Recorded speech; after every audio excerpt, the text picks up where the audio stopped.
하나님께서 오늘 우리 교회에 주시는 말씀은 시편 73편 16에서 23절까지 말씀. 시편 73편 16에서 23절까지 봉독합니다. 내가 어쩌면 이를 알까 하여 생각한즉 그것이 내게 심한 고통이 되었더니 하나님의 성소에 들어갈 때에야 그들의 종말을 내가 깨달았나이다. 주께서 참으로 그들을 미끄러운 곳에 두시며 파멸에 던지시니 그들이 어찌하여 그리 갑자기 황폐되었는가. 놀랄 정도로 그들은 전멸하였나이다. 주여, 사람이 깬 후에는 꿈을 무시함같이 주께서 깨신 후에는 그들의 형상을 멸시하시리이다. 내 마음이 산란하며 내 양심이 찔렸나이다. 내가 이같이 우매무지함으로 주 앞에 짐승이오나 내가 항상 주와 함께하니 주께서 내 오른손을 붙드셨나이다. 아멘. 여러분 축복합니다. 옆에 계신 분들은 축복하는 시간.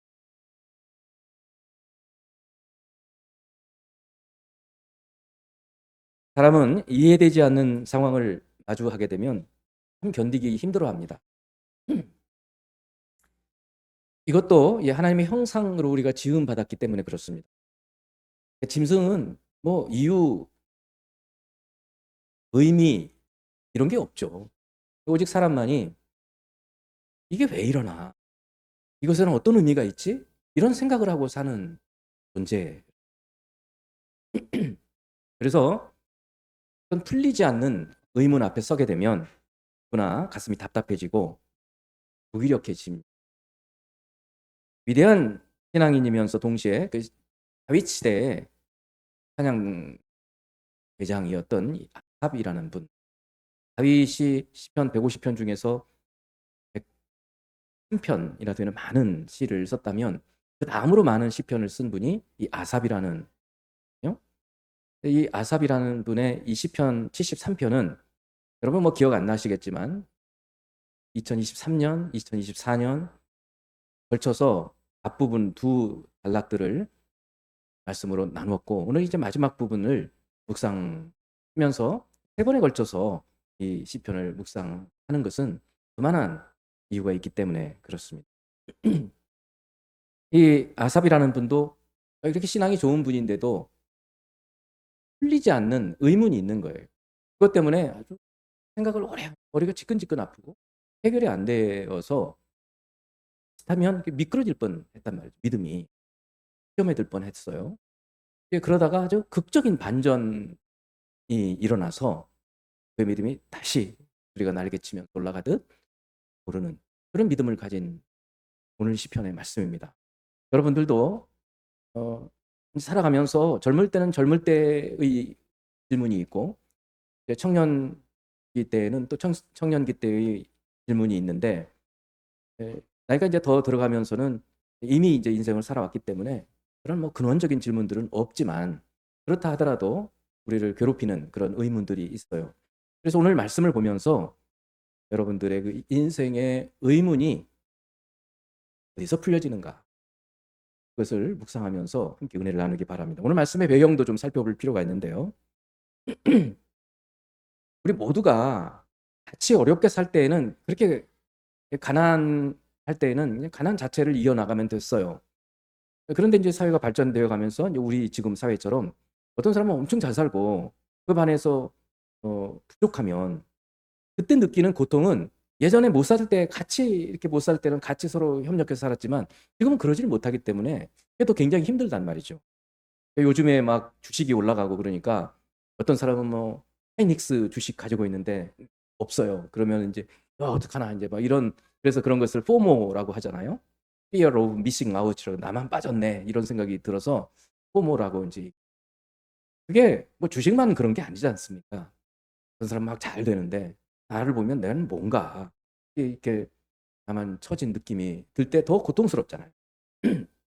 더구나 하나님을 막 믿지도 않고 막 하나님에 대해서 막 불경스럽게 얘기하는 그런 사람은 그냥 잘 돼요. 건강하고 돈도 잘 벌고 사업도 잘 되고 자녀들도 잘 되고 그런데 나는 하나님을 잘 섬긴다고 하는 나는 돌아보면 되는 게 별로 없어요. 그러면 더 '이건 뭐지?' 이런 이게 의문이란 말이죠. 인생의 의문, 인생의 질문이란 말이에요. 그럴 때 어떻게 해야 되느냐. 그 문제를 두고 이 아삽이라는 분도 굉장히 고민이 많이 되었던 거예요. 이분도 1에서 3절을 보면 이 73편 앞부분, 우리가 이전에 좀 묵상했던 부분 보면 자기가 아주 솔직한 마음을 얘기해 주고 있어요.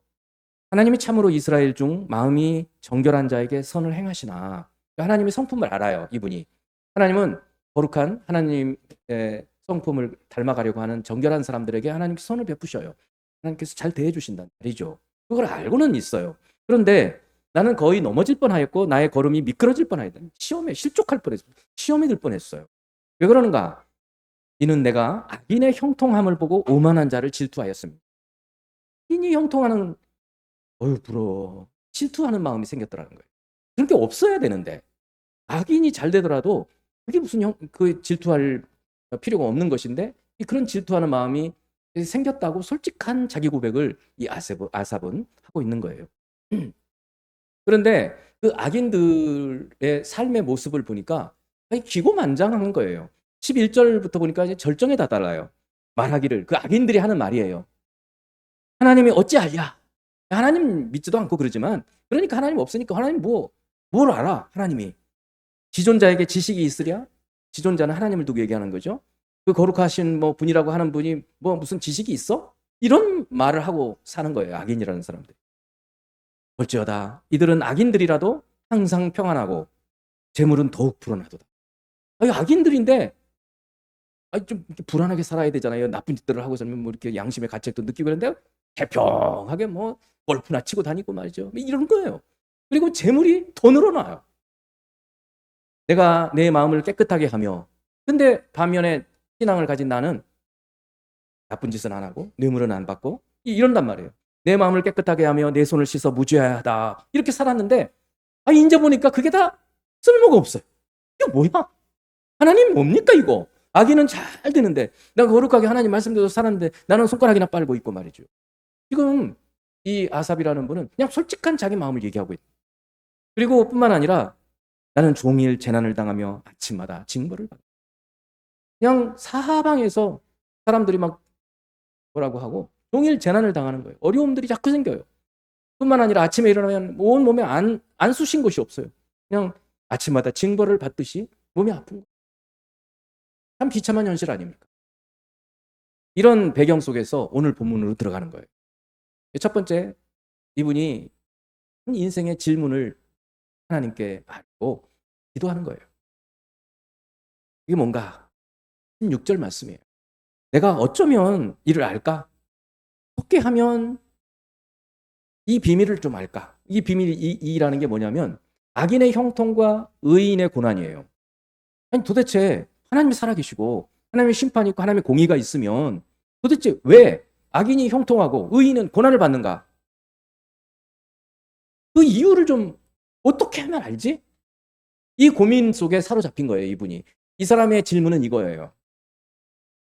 하나님의 공의와 정의는 어디 갔습니까? 그 얘기예요. 어쩌면 어떻게 하면 내가 이를 알까 생각한 적이 생각이 그냥 한두 번 생각한 게 아니라 너무 오래 생각해 골치가 지끈지끈 아픈 거예요. 학교 다닐 때 수학 문제 안 풀리는 문제 막 2시간 씨름하면서 막 안 풀려요. 안 풀려. 골치가 아픈 거예요. 이 문제는 저 더 안 풀리는 거야. 안 풀려. 그래서 그것이 내게 심한 고통이 되었다는 거예요. 이분이 가지고 있는 이 의문이라는 거에 우리도 보통 가지고 있는데 우리는 그냥 대충 넘기죠. 그리고 그냥 묻어버려요. 머리 아파요.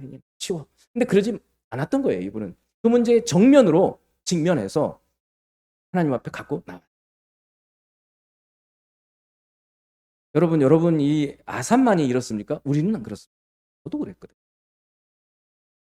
가끔씩 그러잖아요. 독립운동하면 3대가 가난하고 친일파는 지금도 떵떵거리고 살고 이게 뭡니까 이게 도대체.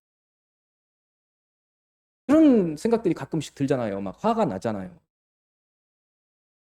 이런 인생의 의문들, 자기 삶에 대해서도 나는 내 나름대로 하려고 한 것 같고 신앙생활도 열심히 하고 하는데 왜 이렇게 잘 안 풀지? 이런 의문들. 이 아삽의 고민은 우리의 고민이기도 한 것이에요. 도대체 내 생각과 내 지혜, 그리고 내가 내 방에, 집에 내 방에서 그냥 생각만 하고 고민해가지고는 이 문제가 풀리질 않았던 거예요. 두 번째로 그 의문이 풀리는 곳이 있어요. 성소예요. 17절 말씀을 봅니다. 바로 내가 어쩌면 이를 할까 하여 생각한즉 내가 심히 고통이 되었는데 하나님의 성소에 들어갈 때에야 그들의 종말을 내가 깨달았나이다. 16절과 17절 사이에는 굉장한 비약이 있죠. 왜냐하면 이분이 막 고민하다가 도저히 문제가 안 풀려요. 예배의 자리에 온 거예요. 그래서 여러분, 하나님의 성소는 꼭 성전, 예배당만 의미하는 게 아니에요. 1차적으로는 그거 맞아요. 하나님의 성소예요. 하나님의 성전이고, 그런데 여기서 하나님의 성소는 이제 확대해서 하나님의 임재가 있는 곳이에요. 하나님께서 내 곁에 하는 것을 체험하는 곳이에요. 느끼는 곳이에요. 그리고 하나님의 시선이 머무는 곳이에요. 여러분들이 예배에 나오실 때는, 그리고 예배에서는 이 하나님의, 이 아삽이 경험했던 하나님의 성소, 하나님의 임재가 머무는 곳, 하나님 말씀을 생생하게 듣는 곳, 내가 기도하는데 하나님께서 들어주셨다는 확신이 드는 곳, 그런 곳이 되어야 해요. 우리 예배처소 그렇게 되어야 해요. 그리고 어느 예배 어느 순간에 그걸 우리가 경험하게 되는 거예요. 찬양을 할 때든 말씀을 들을 때든 어느 순간에 성령께서는 우리 마음을 확 열어주시는 거예요. 그래서 이 아삽이라는 분도 그 인생의 고민, 인생의 의문을 가지고 그냥 마음의 답답함과 풀이 죽은 채로 성소에 들어가서 예배를 드리는데 문득 지난주에 마치 다윗이 성령께서 열어주시는 것처럼 하나님께서 하늘에서 내려다보시면서 지각이 있는 자, 하나님을 찾는 자 있는가 보려 하신 즉 하나도 없더라. 그 지각을 다윗은 성령의 감동으로 얻게 되었다고 말씀을 드렸는데 아삽도 똑같은 거예요. 성소에 들어갔는데 문득 하나님이 임재에 들어가면서 하나님께서 자기 눈을 열어서 하나님의 시각으로 보게 하시는 거예요. 그러니까 문제가 해결이 되는 거예요. 벌써 성소에 들어갈 때야 그들의 종말을 내가 깨달았나이다. 바깥에서 악인들을 보면서 겉으로는 형통하고 잘 되는 것 같고 부자가 되고 자녀들도 좀 잘 살고 이런 모습들을 보고 부러워. 이런 마음 때문에 내가 시험에 들 뻔했는데 예배에 쳐서 들어와서 하나님의 임재 가운데서 하나님 눈 딱 열어주시니까 지난주에 다윗도 그 종말을 알았다고 그러잖아요. 그런 것처럼 여기서 내가 그들의 종말을 내가 깨달았다. 똑같아요. 똑같은 거예요. 우리도 그러는 거예요. 하나님의 임재 가운데 들어가면 하나님 말씀이 문득 깨달아지고 눈을 열어서 눈의 물질 세계만 보는 것이 아니라 물질 세계 너머에 있는 하나님의 손길을 보게 하시는 거예요. 그러니까 아삽이 그 체험을 하는 겁니다. 그러면서 18절에서 20절까지 악인들의 실상, 악인들이 결국 어떻게 되는가, 악인들이 그 종말을 하나님께서 보게 해주시는 거예요. 주께서 참으로 그들을 미끄러운 곳에 두시며 파멸에 던지시니. 그러니까 그 전에 그냥 바깥에서 하나님의 임재에 들어오기 전에 그냥 봤을 때 그냥 우리 이 인간의 시각으로 볼 때는 잘 돼. 악인들이 다 잘 돼요. 막 주식을 사면 막 주가가 올라가고 그냥 집을 샀는데 집값이 막 올라가고 자녀들도 잘 돼. 막 명문대 스카이를 막 가고 막 그러는 것 같아요. 그러니까 아이고 배야 너무 나는 뭐야 하고 막 그랬는데 성소에 들어와서 하나님께서 딱 눈을 열어주시고 보니 저 사람들 지금 벼랑 끝에 있는 거예요. 벼랑 끝에서 막 지금 한 손만 잡고 대롱대롱 하는 것 같아요. 왜요? 그러니까 회사를 경영하는데 뇌물도 받고 뇌물도 주고 평소에 알고 있었거든요. 근데 평소에 그거는 자기 눈에 잘 안 들어왔어요. 근데 예배를 하고 기도를 하고 성령께서 눈을 딱 열어주시는 거예요. 하나님께서 그들을 파멸에 던지셨다는 거예요.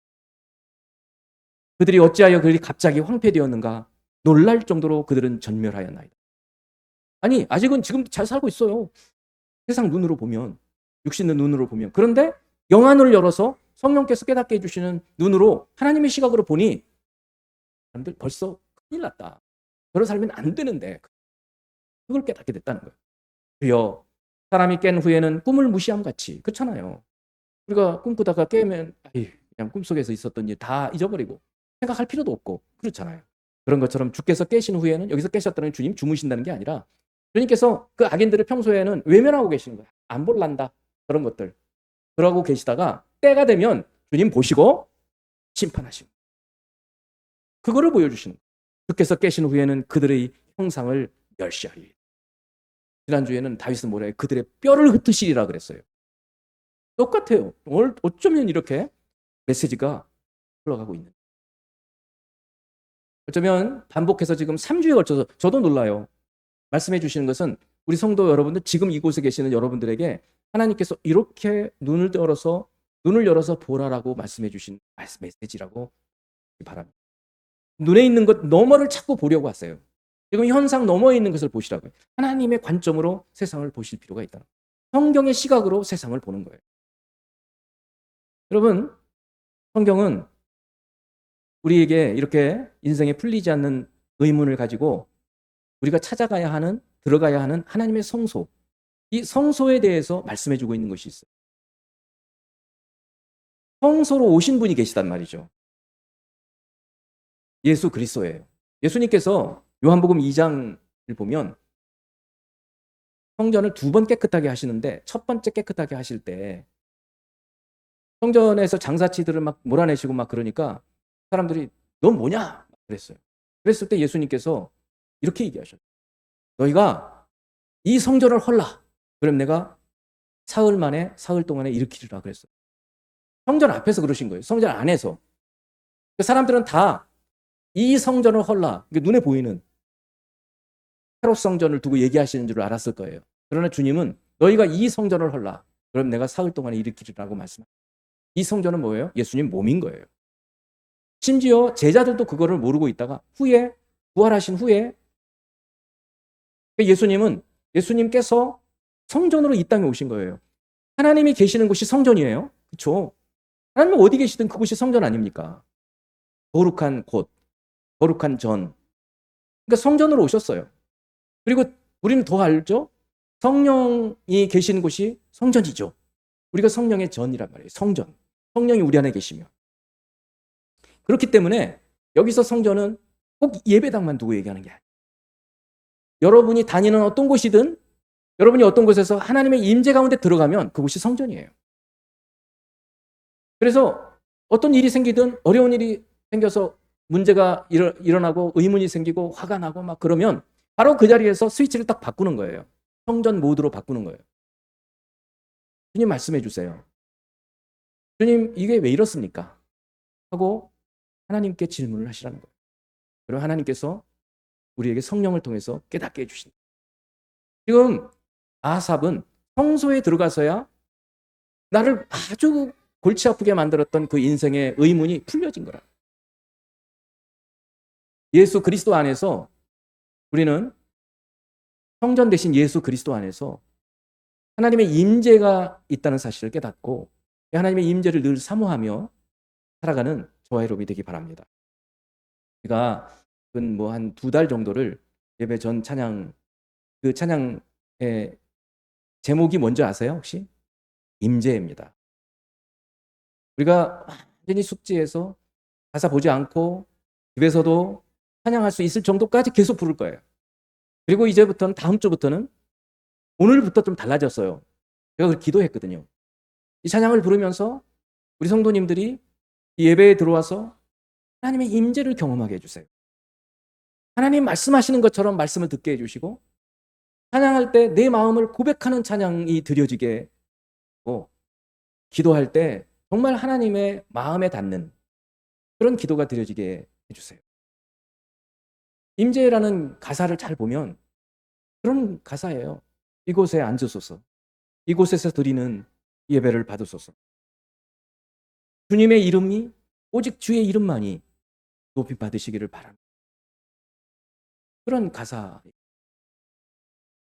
지난주에 이어서 우리 아이들도 예배 때도 굉장히 많이 좋아졌어요. 우리 모두가 이제 서로를 도와가는 거예요.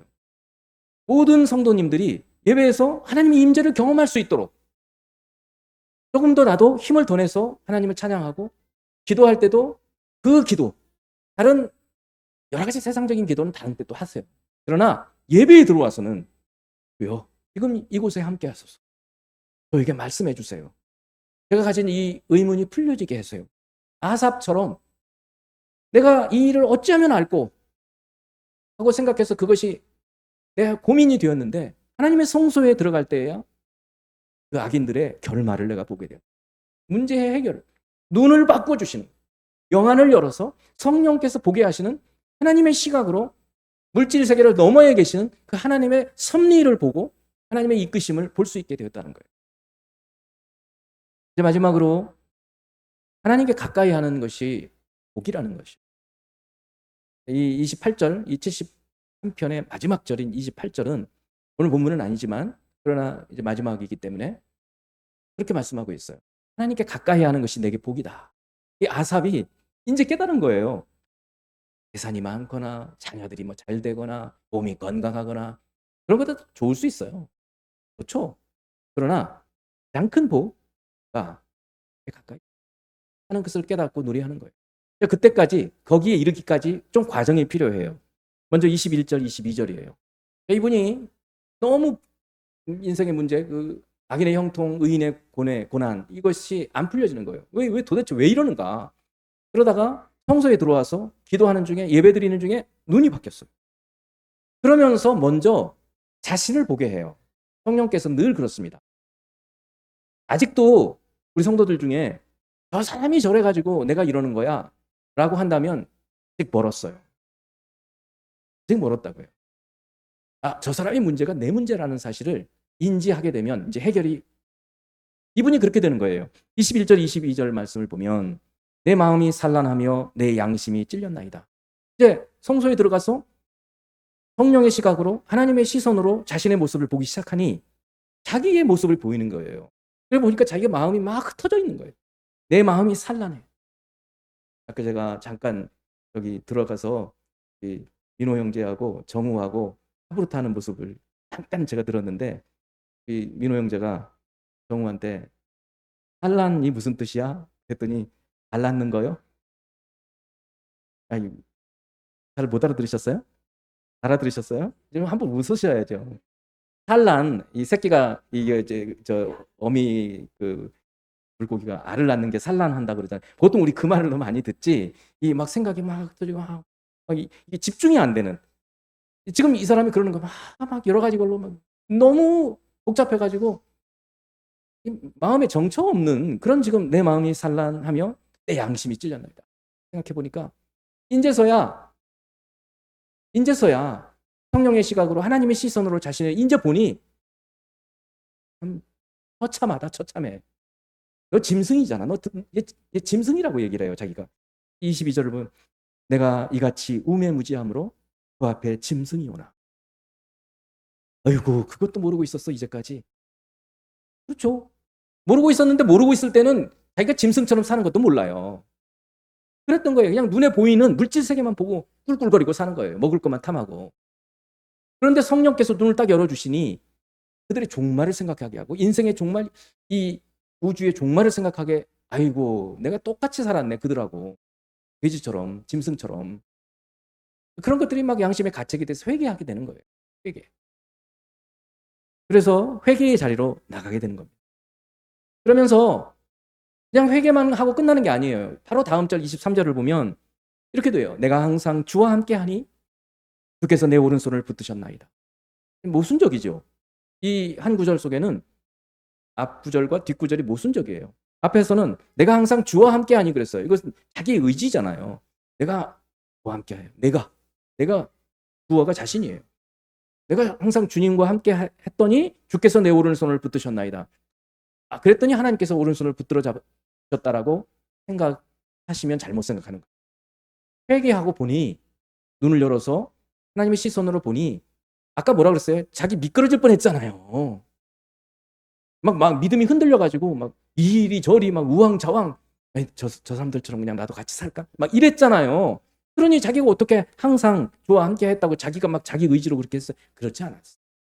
오히려 그러고 나서 보니 이제 눈을 열고 보니 내가 미끄러지고 이리저리 할 때에도 주님 손이 꽉 나를 잡고 있었다라는 걸 그때 깨닫게 되는 거예요. 하나님의 시선으로 보니 그거를 알게 되는 거예요.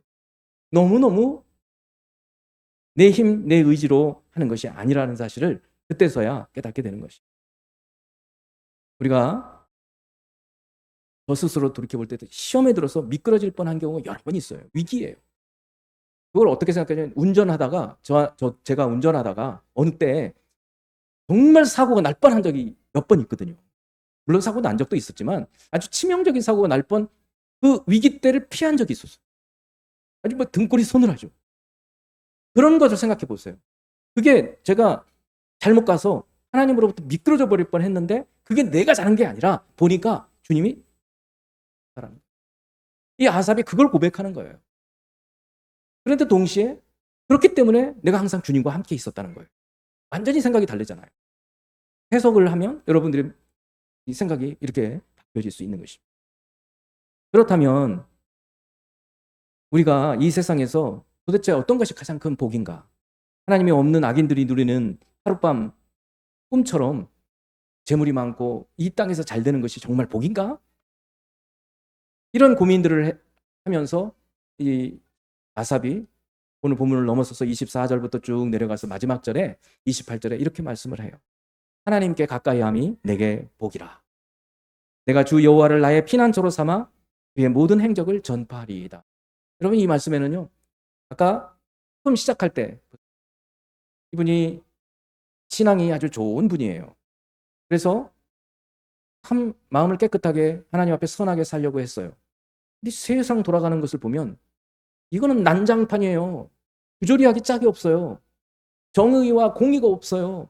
그래서 마음에 불평이 생기기 시작해요. 하나님 이거 뭡니까? 이건 뭐예요 도대체? 하나님 없다고 하는 저 악인들은 잘 되고 우리 이렇게 하나님 섬기려고 하는 우리는 맨날 고생과 고난 가운데 왜 도대체 이 문제가 풀리질 않았어요. 안 풀려요. 그게 우리 생각으로는. 그런데 언제 풀렸어요? 하나님이 임재 가운데 들어왔을 때 풀려요. 하나님의 시각으로 성령께서 눈 열어주셨을 때 그때서야 풀렸어요. 이 과정을 지금 보시는 거예요. 이런 과정들이 쭉 진행이 되는 거예요. 눈 열어주시고 다음에도 어떻게 됐어요? 먼저 자기 자신을 봤잖아요. 그리고 내가 짐승이었다. 하나님 참 제가 우매무지했습니다. 이런 회개와 함께 나중에 보니 내가 미끄러질 뻔했을 때도 하나님 손이 붙잡고 계셨다는 사실을 이제 알게 되었고 그러면서 결론적으로 어떻게 나가는가 여기까지 가야 되는 거예요. 그것이 28절인 거예요. 28절 우리 같이 한번 읽어봅니다. 하나님께 가까이함이 내게 복이라. 내가 주 여호와를 나의 피난처로 삼아 그의 모든 행적을 전파. 하나님께 가까이함이 내게 복이라. 여기에서 그치면 안 돼요.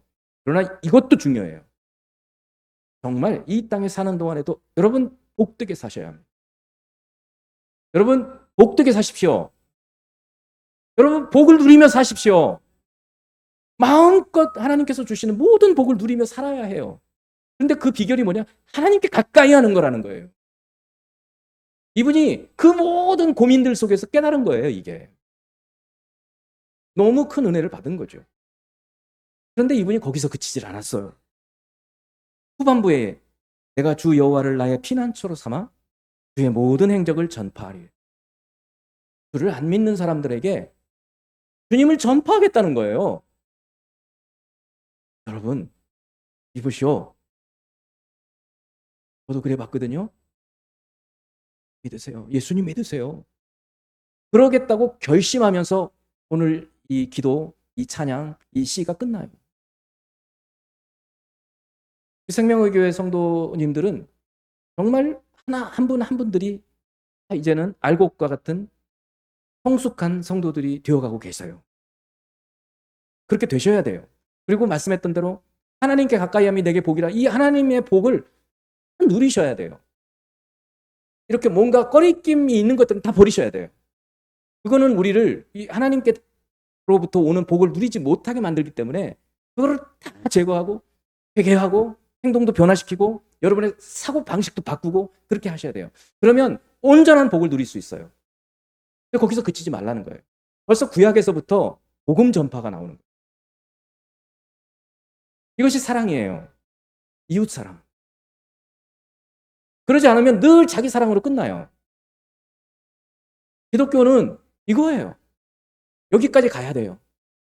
제가 요즘에 목사님들하고 스터디를 다시 이제 쭉 책을 계속 몇 년 동안 줌으로 복사하브루타를 하고 있는데 너무 귀해요. 참 귀한 분들이고. 최근에 책을 한 권을 한 게 새로 쓴 한국 기독교 역사. 한동대 계신 교수님이 썼는데 참 잘 썼어요. 이전에 쓴 책도 많이 나갔는데 같이 한 글자 한 글자 다 수정하면서 썼대요. 그래서 이미 이제 한국 교회에서도 다 공부를 했지만 시간이 좀 벌써 많이 지나가지고 새로운 자료들도 많이 들어오고 그랬을 것 같아서 목사님들하고 이제 이 책을 공부하는데 아예 스터디를 하고 있어요. 아예 공부해요. 중간고사 같이 매 챕터를 하면서 제가 시험 문제를 내요. 그래가지고 같이 올리면서 저 스스로가 문제 내면서 공부하는 거죠. 한국에 이 기독교가 들어오는 모든 과정들을 제가 쭉 보면서 이전에도 느꼈지만 이번에 더 절실하게 정말 한국에 이 하나님의 이 예수 그리스도의 복음이 들어오게 된 것은 하나님의 섭리 가운데 있었다 하는 것을 깨닫게 돼요. 앞으로 제가 설교 중에 한 가지 그런 사례들을 좀 말씀드릴 거예요. 기가 막힌 거예요. 지금도 우리 가까이에 있어요. 그 흔적들이 140년 전에 1885년, 4년 뭐 이 즈음에 한국 기독교가 이제 들어오기 시작한 그때에 있었던 어떤 흔적들이 지금 우리나라에 현재도 있다고요. 예를 들면 우리나라의 최초의 미국의 북장로교회에서 세운 교회가 있어요. 이게 세문안 교회예요. 아직도 있어요. 아직도. 언더우드 선교사. 미국의 북감리교회에서 처음 세운 감리교 교회가 있어요. 그게 정동교회예요. 정동제일교회. 나와 있어요. 고종이 우리나라 조선에 고종이 광해원이라는 병원을 세워요. 왜냐하면 고종의 처남, 그러니까 민비, 요즘 명성황후라고 하는데 민비잖아요. 비. 왕후의 남동생인 민영익이라는 사람이 갑신정변 그쯤에 칼에 찔려서 피를 흘려가지고 거의 죽었어요. 거의 죽음의 상태에 있을 때 한의사들이 백방으로 노력했는데 이게 피가 지혈이 안 되는데 어떻게 살려요, 한의로. 그런데 알렌이라고 하는 의사가 그때 선교사로 막 들어와 있었어요. 알렌이 가서 지혈을 시키고 살렸어요. 저는 이게 하나님께서 우리나라를 구원하시는 한 통로로 쓰였다고 보는 거예요. 그러니까 민비가 얼마나 깜짝 놀랐겠어요. 그러니 고종이 알렌 선교사한테 제중원이라고 하는 국가에서 허락해주는 병원을 세우게 만들어요. 이게 광해원이에요. 그 광해원이 제가 지금 그 흔적을 얘기하고 있는 거예요. 그 광해원이 지금 어떻게 되었는가? 두 개의 병원으로 나눠졌어요. 하나는 세브란스 병원이고 연세 세브란스. 하나는 서울대학 병원이에요. 사실은 원래 이게 하나였어요. 모든 재정이나 이런 것들은 국가에서 대줬어요. 그런데 의사들은 선교사들이었어요. 갈등들이 생긴 거예요. 그래서 알렌이라는 선교사가 나중에 세브란스라는 사람이 돈을 많이 헌금을 했어요. 그래가지고 아예 분리하자. 그래서 병원 세운 게 세브란스 병원이에요. 서울역에 있었어요. 지금 있는지 모르겠어요. 지금 뭐 신촌에 더 크게 있잖아요. 그리고 고종이 국가에서 그 대중원이라고 만들었는데 이제 광해원이라고 해서 그게 지금 국가에서 운영하는 병원이 있잖아요. 서울대학 병원인 거예요. 지금까지 흔적들이 남아있는 거예요. 그러면서 이 나라 그리고 학교들도 그래요. 그러니까 이 나라에 이 복음이 들어오게 된 것은 정말 하나님의 섭리 가운데 있습니다. 오늘 아삽이 그가 가지고 있었던 인생의 의문이 풀린 것 그거 하나로 너무 감사해요. 풀리고 하나님께 가까이 하는 것이 정말 복이구나 깨달은 것도 감사한 일이에요. 근데 거기서 그치지 말고 이제 우리는 더 나가자는 거예요. 복음을 전파하자는 거예요. 저는 우리 교회에 의사들도 좀 오셨으면 좋겠어요. 이번엔 좀 그걸 느껴요. 우리가 이번에 이제 영광에 가서 같이 수련회도 하고 그러는데 이제 봉사활동도 하면 좋겠거든요. 근데 보니까 의사가 없어요. 보통은 의료 선교를 많이 하잖아요. 그런데 보니까 또 우리 성지 성도님이 이발을 하셨어요. 가서 도와주실 수도 있는 거예요. 무엇든지 우리가 도울 수 있어요. 그러면서 그것들이 선교 활동이 되는 거예요. 선교사들이 우리나라에 처음 오셔서 한 일은 복음 전파가 아니었어요. 하나는 의사로서 병원을 짓고 병자를 고쳐줬고 하나는 학교를 지어서 학교에서 교육을 시켰어요. 그러면서 복음이 정말 순수한 복음으로 우리나라에 들어오게 됩니다. 그 결과 한국 교회가 이렇게 서 있는 거예요. 우리는 모두 빚진 자예요. 사실 그 선교사들은 예수님께 빚져서 여기까지 왔어요. 우리도 이제 이 마음을 알고 여러분이 인생의 고민 그거 해결해야 해요. 하나님의 임재 가운데서 해결을 받으실 수 있어요. 있습니까, 여러분? 거기서 그치지 마시라는 거예요. 정말 복을 누리고 싶다. 나는 정말 복을 누리고 나만이 아니라 내 자손, 내 손자까지 복을 다 누리고 싶다. 그러면 하나님 가까이 하세요. 늘 순간순간 거기서 그치지 말고, 그렇다면 나는 빚진 자인데 하나님께 빚졌잖아요. 어떻게 하면 좋겠습니까? 전하라는 거예요.